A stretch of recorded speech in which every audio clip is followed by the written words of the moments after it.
रायबरेली में राहुल गांधी पर कथित अभद्र टिप्पणी के विरोध में कांग्रेस कार्यकर्ताओं ने डीएम कार्यालय पर जोरदार प्रदर्शन किया। सुशील पासी के नेतृत्व में बड़ी संख्या में कार्यकर्ता धरने पर बैठे और नारेबाजी की। कांग्रेस ने आरोप लगाया कि भाजपा नेताओं की मौजूदगी में राहुल गांधी के खिलाफ आपत्तिजनक भाषा का इस्तेमाल किया गया, जो लोकतांत्रिक मर्यादा के खिलाफ है।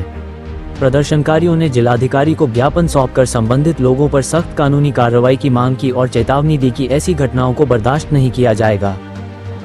जी, आप धरने पे क्यों बैठ गए? आप भारतीय जनता पार्टी के नेता जननायक राहुल गांधी और नौजवानों को सरेआम गाली दे रहे हैं, विपक्ष की आवाज को गाली दे रहे हैं।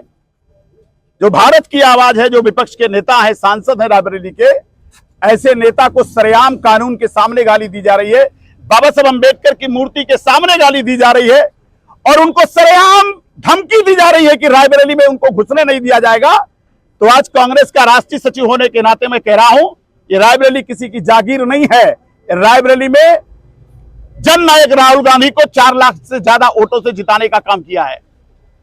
अब जो लोग, भारतीय जनता पार्टी के लोग जिस तरीके से गाली दे रहे हैं, मेरी मांग है कि उनके ऊपर FIR होनी चाहिए और उस पूरे धरना प्रदर्शन की जो वीडियो रिकॉर्डिंग हुई उसकी जांच पड़ताल हो और जो भी कानून का उल्लंघन किया गया है उस पर समुचित रूप से विधिपूर्ण कार्रवाई होनी चाहिए। इस मांग को लेकर के मैं यहां पर आया हूं कि निश्चित तौर पर जो है, कल बाबा साहब अंबेडकर की मूर्ति के सामने जो गाली दी गई है, संविधान का अपमान किया गया है, संविधान की धज्जियां उड़ाई गई हैं, ये संविधान के खिलाफ है, ये लोकतंत्र के खिलाफ है, ये संसदीय मर्यादा के खिलाफ है। राहुल गांधी इस्तीफा मांग रहे हैं और उनके मंच पर इस तरह की अमर्यादित भाषा का इस्तेमाल हो रहा है, आगे क्या निर्णय? अमर्यादित नहीं, सरेआम गाली दी गई है।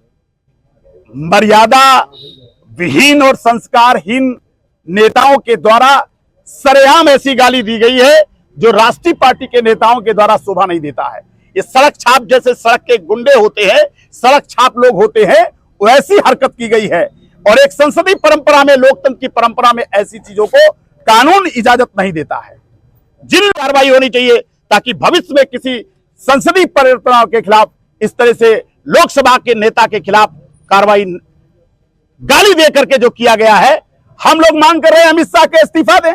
हम लोग मांग कर रहे हैं कि नौजवानों को जो बर्बरता को मारा गया है उसके खिलाफ कार्रवाई हो और उनको शर्म नहीं आती है कि 22 छात्र जो है पेपर लीक में आत्महत्या कर रही है, उनके खिलाफ संवेदना व्यक्त करने की बजाय वो जननायक राहुल गांधी को गाली देने लगे।